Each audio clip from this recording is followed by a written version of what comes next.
Welcome to the deep dive. Today, we're looking at something our source calls the most important work ever entrusted to human beings. Mm, Now, when you first hear that, maybe your mind jumps to, evangelism, sharing faith, things like that. yeah, that's a common thought, definitely. Yeah. Big outreach efforts, maybe. Exactly. And those are important, no doubt. But today, we're going to dig into a slightly different angle based on this seminar by Pastor Stephen Wallace. It's called From Glory to Glory. That's right. We're looking specifically at the intro lesson from that series. So what's the mission here? We're trying to unpack what he means by this most important work. Precisely. And he jumps right in, quoting from a book called Education, page 225. It says, character building is the most important work ever entrusted to human beings. Okay, character building. And, it continues, never before was its diligent study so important as now. Now, that word jumps out. Why now? What's the big urgency about studying character building right at this moment? Well, according to Pastor Wallace, the urgency comes from this belief that the king is coming soon, Jesus' return. Okay. And this connects to a specific theological viewpoint, for context, often associated with Seventh-day Adventism, which puts a lot of weight on Bible prophecy, end times. Right, looking at current events through that prophetic lens. Exactly. So the idea is if Christ's return is imminent, then getting our character aligned with his becomes like top priority, super critical now. So it's not just a timeless principle, but one with, let's say, prophetic significance for today. That's how it's presented, yes. And this focus on character, it even seems to take precedence over maybe what some might see as the number one job winning souls. Yeah. He addresses that directly. Pastor Wallace basically asks, look, how effective can we really be at sharing our faith if our own lives, our own characters, don't reflect Jesus? Good question. His answer is, well, not very effective. He argues you need that Christ-like character first, both to be a credible witness and to be fit, as he puts it, for the kingdom. Makes sense. He even brings up 1 Corinthians 13, speaking with tongues of angels but having no love. You're just noise, like a clanging cymbal. Exactly. Just noise. It doesn't connect. Which really underscores this idea that simply convincing someone's mind isn't the whole story. Not at all. The seminar stresses that you've got to capture the heart, not just the intellect, for a real saving relationship with Jesus. Okay, so how does that work? How do we get past just head knowledge? Well, the source lays out these 3 steps for truth to really take hold and have power in your life. Step 1 is pretty straightforward. Grasping with the intellect. So understanding it, giving mental assent, like, okay, I get this concept. Right. You understand the facts, the doctrines, whatever it might be, but that's just the start. Because knowing about something isn't the same as it changing you. What's step 2? Step 2 is embracing with the affections.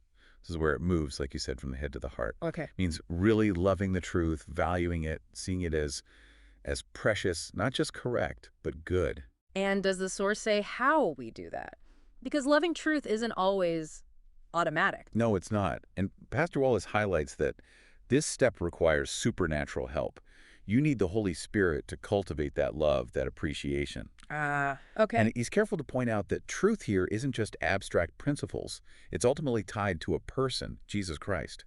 So it's about loving him and his ways. So understand it intellectually, then come to love and value it emotionally. What's the final piece? The third step is submitting with the will. This is the action part. Right, where it actually changes how you live. Exactly. It's yielding to the truth, obeying it, choosing actively to align your life with Christ. And the seminar emphasizes this is the point when you take this step of submission that you experience the liberating, sanctifying power of the truth. So it's not enough to just understand it or even like it. You have to actually do it, Yeah. live by it. Precisely. He uses this phrase distinguishing between just understanding the truth and actually standing under the truth. Standing under it. I like that. It implies being governed by it, living under its authority. That's the idea. It's about full commitment. And this process, especially steps 2 and 3, the heart and the will, the source, suggests we can't manage this on our own steam. Definitely not. While intellectual grasp might be possible, mostly on our own, the source is clear. Embracing with the affections and submitting the will. That needs the Holy Spirit's power. Why is that? What's the obstacle? The obstacle is what the Bible calls the carnal mind. Yeah. Romans 8:7 is reference, saying the carnal mind is enmity against God. Enmity. That's strong language, like hostility. Exactly. It's saying our natural human inclination, left to itself, isn't just neutral towards God. It's actually kind of hostile. It resists God's ways, his authority. Even if we intellectually agree with something. Even then. The seminar uses the example of Calvary, the crucifixion, suggesting that given the chance, the natural human heart, the carnal mind, would ultimately reject God. It's not naturally drawn to him. So this love and submission, they have to be spirit-produced. That's the core argument. And this leads to a really important warning in the seminar Okay. about outward appearances. The source says the carnal mind can actually conform behavior. It can follow the rules, tick the boxes, look righteous on the outside. Ah, so doing the right things, but maybe without the inner change. Precisely. It creates what Timothy calls a form of godliness, but denies its power. It looks religious, but the heart isn't transformed. And there's an image used for this. Yeah, the whited sepulcher from Matthew's Gospel, Mm. Tombs painted white to look beautiful and clean outside. But inside, full of death and decay. Exactly. A stark image for religious hypocrisy. Looking good, but inwardly corrupt. Wow. And this connects to a specific condition described in the book of Revelation. It does. The seminar brings in the Laodicean church from Revelation chapter 3. The lukewarm church. The lukewarm church. And the explanation given is that lukewarm isn't just indifferent.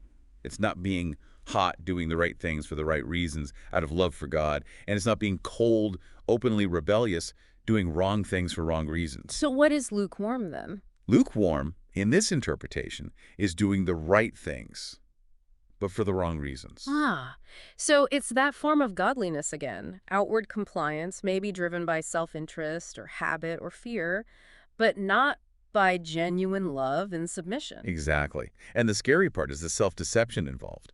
The Laodiceans thought they were rich, increased with goods, had need of nothing. But spiritually, They were described as wretched, miserable, poor, blind, and naked, completely unaware of their true condition because the outward form masked the inner reality. that is a very sobering warning, the danger of just going through the motions. It really is. And the source emphasizes how serious this is. It references a statement from the Review and Herald, an Adventist publication from back in 1888. Okay, what did it say? It essentially said that people who profess to know the truth, but who aren't actually sanctified by it, changed by it, are in a less favorable position than someone who's never even heard the truth, an unenlightened sinner. Wow. Less favorable. Why? Because knowing the truth brings greater responsibility. If you have it, it should be making a difference, a marked influence on your character, your life. If it doesn't, if there's no sanctification through obedience, then the source says genuine conversion is still needed, or else you risk being lost despite your knowledge. So it's a powerful call to self-examination. Absolutely. The seminar really pushes the listener to ask those hard questions. Am I genuinely following Christ? Is my heart right with God? Or am I just playing a part? And it stresses that church membership, activity, outward stuff, that's no guarantee of genuine conversion. Not at all. It has to be deeper than that. And circling back, this deep, transformative experience of truth, it hinges on the Holy Spirit. That's the constant refrain. Yeah. To move beyond just knowing about the truth, to actually know it in a way that liberates and sanctifies, you absolutely need the Holy Spirit's help to embrace it in your heart and submit to it in your will. So this seminar series, From Glory to Glory, its whole purpose seems geared towards facilitating that kind of encounter with truth. That seems to be the goal, yes. Not just an academic study, but using diligent study of the Bible.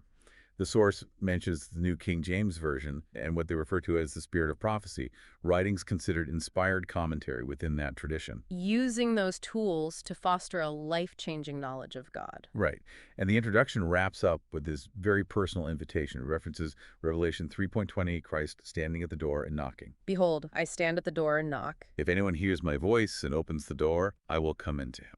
It's an invitation for Christ, through his Spirit, to enter the heart. And it connects this to needing spiritual nourishment. Yes, the idea of partaking of the bread of life, referencing Jesus' words in John 6. We need that spiritual food, and we need the Spirit to help us actually receive it, digest it, and be strengthened by it. Okay, so wrapping up our deep dive for today, the big takeaway from this introductory lesson is pretty clear. True transformation, the most important work, isn't just about getting the facts straight in your head. No, it's way beyond that. It's allowing that truth, through the Holy Spirit's power, to really capture your affections, your heart. And to guide your will, your choices, your actions. A complete overhaul, really. Mind, heart, and will all aligned. And the source puts a real sense of urgency on this, doesn't it? Tying it back to that belief about the nearness of Christ's return. Yes, that sense of urgency is definitely there.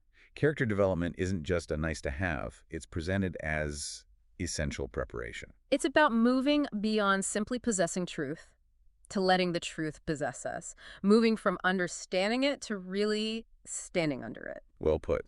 Which leaves us with a final thought to chew on. If we believe we have hold of significant, perhaps even ultimate, truth, what should be the undeniable evidence of that in our lives? Not just the outward conformity, but the deep internal transformation. What's the real difference between knowing about the truth and truly letting it shape the core of who we are? Something to reflect on.